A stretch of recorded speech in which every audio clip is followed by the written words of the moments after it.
New ইয়র্কের Jackson থেকে আপনাদের সঙ্গে আছে আমি খালেদ মহিউদ্দিন। দর্শক, আজকের খবর শুনলে আপনাদের চোখ কপালে উঠবে। ধৈর্য ধরে শুনতে থাকুন। আপনি কি কল্পনা করতে পারেন 20 বিলিয়ন ডলারের একটি ভাসমান শহর, যা আমেরিকার গর্ব, তাদের সুপার পাওয়ার ইমেজের প্রতীক, মাত্র কয়েক মিনিটের মধ্যে সাগরের অতল গভীরে তলিয়ে যাচ্ছে? দর্শক, ইতিহাস বদলানোর প্রস্তুতি প্রায় শেষ, আর এই পরিবর্তনের কেন্দ্রবিন্দুতে দাঁড়িয়ে আছে ইরান। দেখুন, আমরা সচরাচর যা দেখি জিওপলিটিক্স, তার চেয়ে অনেক গভীরের খেলা। গত কয়েকদিন ধরে মধ্যপ্রাচ্যের আকাশে বাতাসে বারুদের গন্ধ, কিন্তু এবার আর কোনো লুকোছাপা নেই। ইরান সরাসরি চ্যালেঞ্জ ছুড়ে দিয়েছে, এবং এই চ্যালেঞ্জ কোনো সাধারণ হুমকি নয়। বর্তমানে ইরানের বিভিন্ন শহরের রাস্তায় রাস্তায় এখন বিশাল সব ব্যানার ঝুলছে। সেখানে স্পষ্ট ভাষায় আমেরিকাকে সতর্ক করা হয়েছে। আমেরিকা তাদের সর্বাধুনিক aircraft carrier USS Abraham Lincoln নিয়ে এখন খুব চিন্তিত। ওদিকে চীন কেন এই ঘটনাতে আড়ালে বসে মুচকি হাসছে? আর নিজেদের ঘর সামলাতে না পারা ব্রিটেন কেন আবার এই আগুনের মধ্যে ঝাঁপ দিতে চাইছে? আজকের এই প্রতিবেদনে আমরা ইমোশন নয়, হার্ড ফ্যাক্টস এবং লজিক দিয়ে এই পুরো ছকটা বোঝার চেষ্টা করব। তাহলে সবার আগে আসি ওই ব্যানারগুলোর কথায়, যা এখন ইরানের বিভিন্ন শহরের রাস্তায় রাস্তায় ঝুলছে। দেখুন, আন্তর্জাতিক রাজনীতিতে সিম্বলিজম বা প্রতীকী ভাষা খুব গুরুত্বপূর্ণ। ইরান সম্প্রতি তাদের বড় বড় শহরগুলোতে যে ব্যানার টাঙিয়েছে, সেখানে একটা লাইন লেখা আছে, যা আক্ষরিক অর্থেই হার হিম করা। ইংরাজিতে যাকে বলা হয় if you sow wind you will reap the whirlwind, অর্থাৎ তুমি যদি বাতাস বোনো তবে তোমায় ঝড় কাটতে হবে। সহজ বাংলায় এর মানে কি জানেন? এর মানে হলো, আমেরিকা যদি মধ্যপ্রাচ্যের সামান্যতম উস্কানি বা প্রবলেম ক্রিয়েট করার চেষ্টা করে, তবে তারা রিটার্ন হিসাবে এমন এক ধ্বংসযোগ্য বা বিপর্যয় দেখবে যা তারা কল্পনাও করেনি। ব্যানারগুলোর গ্রাফিক্স বা ছবিগুলো যদি ভালো করে খেয়াল করেন, দেখবেন সেখানে দেখানো হয়েছে আমেরিকার ওই যুদ্ধজাহাজ আব্রাহাম লিঙ্কন, যা ধোঁয়ায় আচ্ছন্ন, ধ্বংস হয়ে যাচ্ছে। এটা কোনো সাধারণ গ্রাফিক্স নয়, এটা ইরানের ইন্টেনশন বা অভিপ্রায়। ইরান বুঝিয়ে দিচ্ছে তাদের টার্গেট এবার কোনো ওই ছোটোখাটো ড্রোন বা ঘাঁটি নয়, তাদের চোখ এবার সরাসরি রাঘব বোয়ালের দিকে। আর এই রাঘব বোয়াল হলো আমেরিকার এয়ারক্রাফট ক্যারিয়ার। দেখুন, আমেরিকা এতদিন ধরে একটা সাইকোলজিক্যাল গেম খেলে এসেছে। যখনই কোনো দেশকে ভয় দেখানোর দরকার হয়, তারা বলে আমাদের কাছে এয়ারক্রাফট ক্যারিয়ার আছে, আমরা এয়ারক্রাফট ক্যারিয়ার পাঠাচ্ছি। এই ক্যারিয়ারগুলো হলো আমেরিকার অহংকারের প্রতীক। তারা ভাবে 100টা যুদ্ধ বিমান নিয়ে যখন এই ভাসমান দুর্গ সাগরে ভাসবে, তখন পৃথিবী ভয়ে কাঁপবে। কিন্তু এবার প্রকৃতি হয়তো অন্য কিছু ভেবে রেখেছে। ইরানের এই ব্যানারগুলো বলছে তারা এই অহংকারকেই ধুলিও মিশিয়ে দিতে প্রস্তুত। এখন প্রশ্ন হলো, ইরান কি আসলেই আমেরিকার এয়ারক্রাফট ক্যারিয়ার ডোবাতে পারবে, নাকি এটা শুধু কথার কথা? আসুন টেকনিক্যাল দিকটা দেখি। দর্শক, ইরান এবার এমন এক অস্ত্র ব্যবহারের ইঙ্গিত দিচ্ছে যা তারা আগে কখনো ব্যবহার করেনি। সেটা হলো হাইপারসনিক মিসাইল। আপনারা যারা সামরিক খোঁজখবর রাখেন তারা জানেন, হাইপারসনিক মিসাইল শব্দের চেয়ে 5 থেকে 20 গুণ বেশি গতিতে ছুটতে পারে। মানে চোখের পলক ফেলার আগেই টার্গেট শেষ। আমেরিকার এয়ারক্রাফট ক্যারিয়ার যেমন ইউএসএস আব্রাহাম লিঙ্কন নিঃসন্দেহে শক্তিশালী, কিন্তু মনে রাখবেন, এটা শেষ পর্যন্ত একটা জাহাজ, জলে ভাসমান একটা টার্গেট। আমেরিকা যতই দাবি করুক তাদের ডিফেন্স সিস্টেম শক্তিশালী, তবে হাইপারসনিক মিসাইলের গতির কাছে বর্তমানের অনেক ডিফেন্স সিস্টেমই অকার্যকর।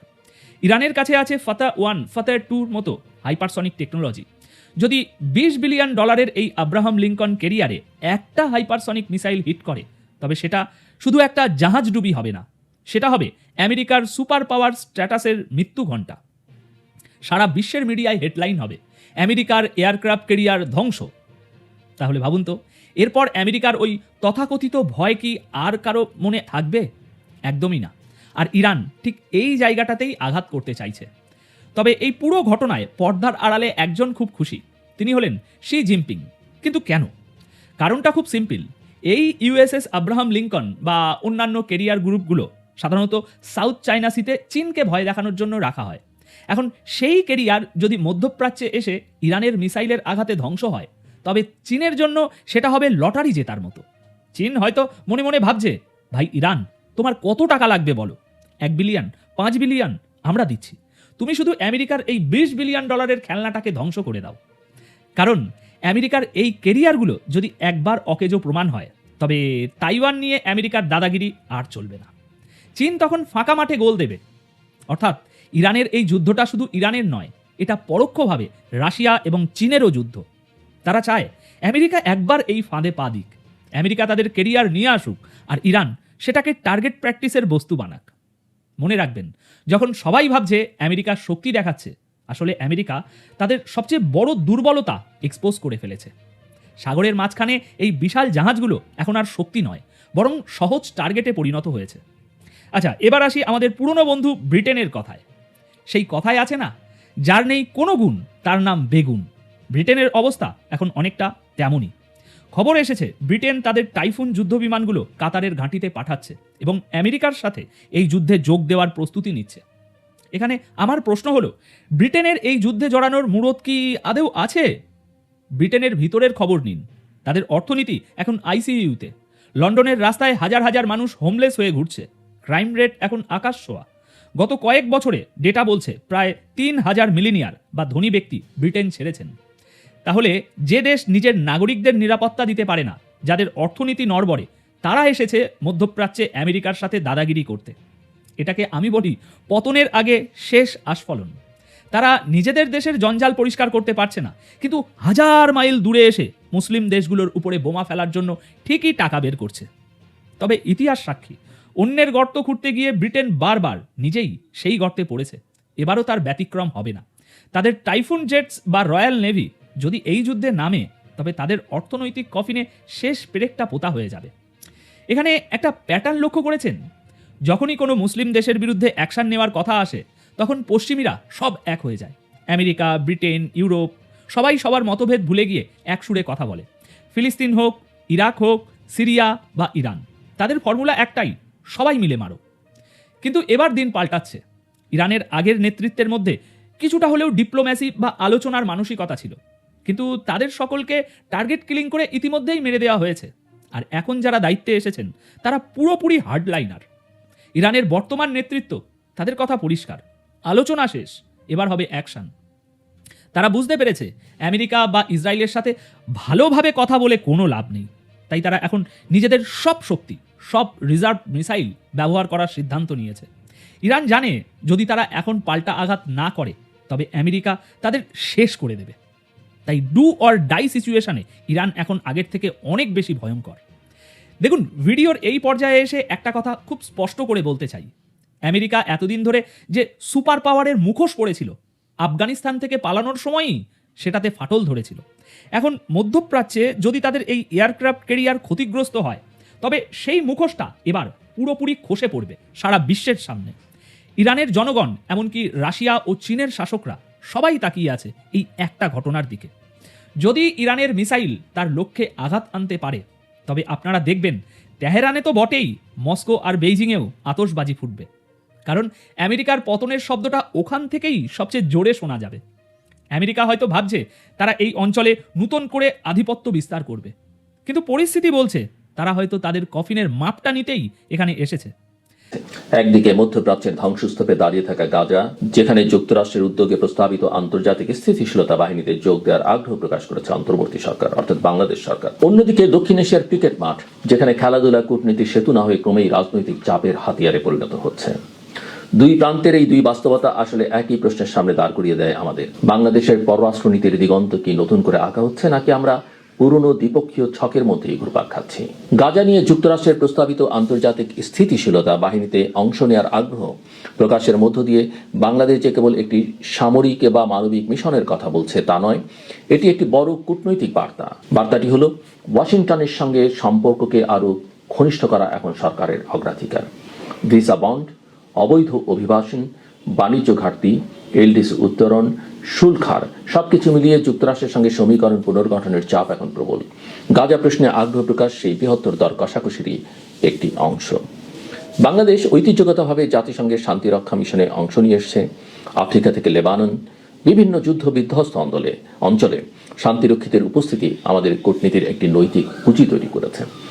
গাজার প্রস্তাবিত বাহিনী যদি জাতিসংঘের ম্যান্ডেটে গঠিত হয়, তবে সেখানে বাংলাদেশের অংশগ্রহণ নীতিগতভাবে অস্বাভাবিক নয়। কিন্তু এই বাহিনীর কাঠামো, ম্যান্ডেট এবং রাজনৈতিক প্রেক্ষাপট এখনো অস্পষ্ট। এটি যুক্তরাষ্ট্রের নেতৃত্বাধীন কোনো জোট হলে তার ভূরাজনৈতিক অভিঘাত ভিন্ন হতে পারে। তখন প্রশ্ন উঠবে, বাংলাদেশ কি মধ্যপ্রাচ্যের জটিল সংঘাতে নিজেকে আরও দৃশ্যমানভাবে যুক্ত করতে প্রস্তুত? এই প্রশ্নের উত্তর খুঁজতে হলে আমাদের তাকাতে হবে বৃহত্তর বৈশ্বিক প্রেক্ষাপটে।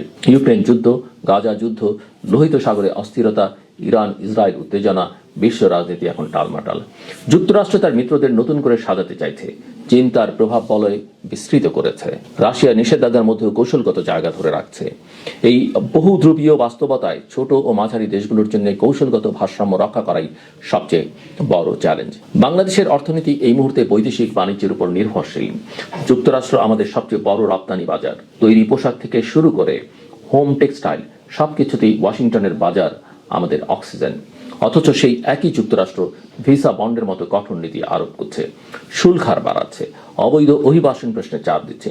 এই বাস্তবতায় সরকারের পক্ষে ওয়াশিংটনকে উপেক্ষা করা সম্ভব নয়। গাজা ইস্যুতে সহযোগিতার ইঙ্গিত সেই বাস্তবতারই প্রতিফলন। কিন্তু কূটনীতি কেবল মধ্যপ্রাচ্য বা আটলান্টিকের ওপারের সমীকরণে সীমাবদ্ধ নয়। আমাদের ঘরের দরজার সামনেই দক্ষিণ এশিয়া, যেখানে আস্থা ও সহযোগিতার কাঠামো প্রায় ভেঙে পড়েছে।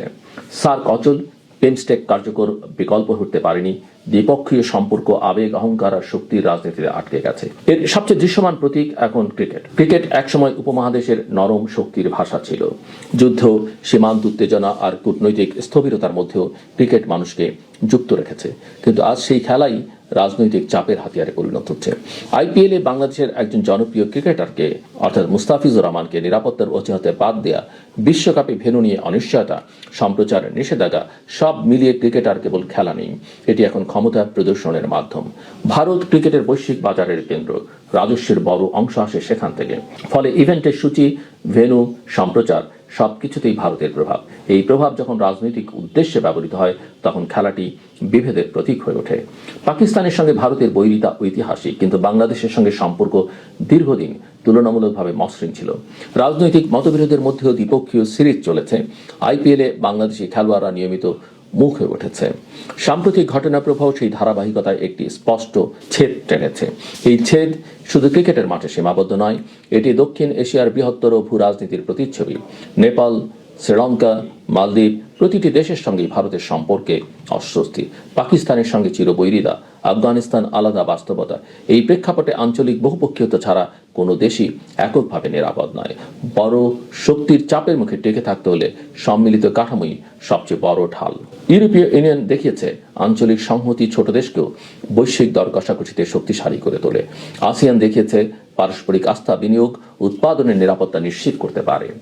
লাতিন আমেরিকার মার্কোসুর দেখিয়েছে একক বাজার গড়ে তুললে বৈশ্বিক কৃষি ও শিল্পপণ্যের বাজারে অবস্থান শক্ত করা যায়।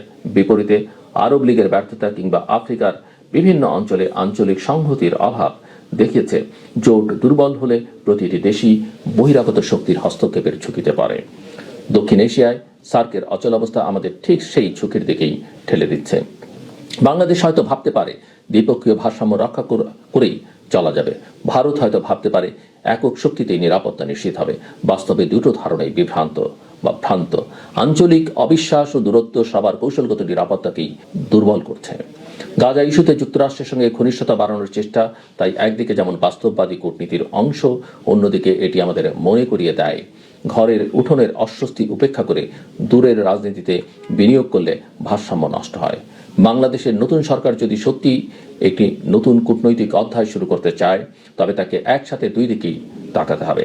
একদিকে বৈশ্বিক শক্তির সঙ্গে সম্পর্ক পুনর্গঠন, অন্যদিকে আঞ্চলিক বহুপক্ষীয়তাকে পুনরুজ্জীবিত করা। ফেব্রুয়ারির নির্বাচন কেবল ক্ষমতার পালাবদলের প্রশ্ন নয়, এটি দেশের পররাষ্ট্রনীতির দিক নির্দেশ পুনর্নির্ধারণের ঐতিহাসিক সুযোগ। নতুন সরকারের প্রথম ও প্রধান কূটনৈতিক কর্মসূচি হওয়া উচিত দক্ষিণ এশীয় আঞ্চলিক সহযোগিতা সংস্থার পুনরুজ্জীবন ও কার্যকরীকরণ। এটি কোনো আবেগী স্বপ্ন নয়, এটি কৌশলগত প্রয়োজন। সার্ক শক্তিশালী হলে লাভ সবার। বিভেদ বিভাজন দক্ষিণ এশিয়াকে একটি শক্তিহীন অঞ্চলে পরিণত করবে, যেখানে বহিরাগত শক্তির চাপের মুখে প্রতিটি দেশই একা হয়ে পড়বে। গাজা থেকে ক্রিকেট, এই দুই প্রান্তের বাস্তবতা আমাদের সামনে একই আয়না ধরে রেখেছে। সেখানে দেখা যাচ্ছে কূটনীতি কেবল বিবৃতি আর সফরের বিষয় নয়, এটি আস্থা, সম্মান ও সমতার কাঠামো তৈরির প্রশ্ন। বাংলাদেশ যদি সাহসিকতার সঙ্গে সেই কাঠামো নির্মাণে এগোয়, তবে সে কেবল বৈশ্বিক রাজনীতিতে নয়,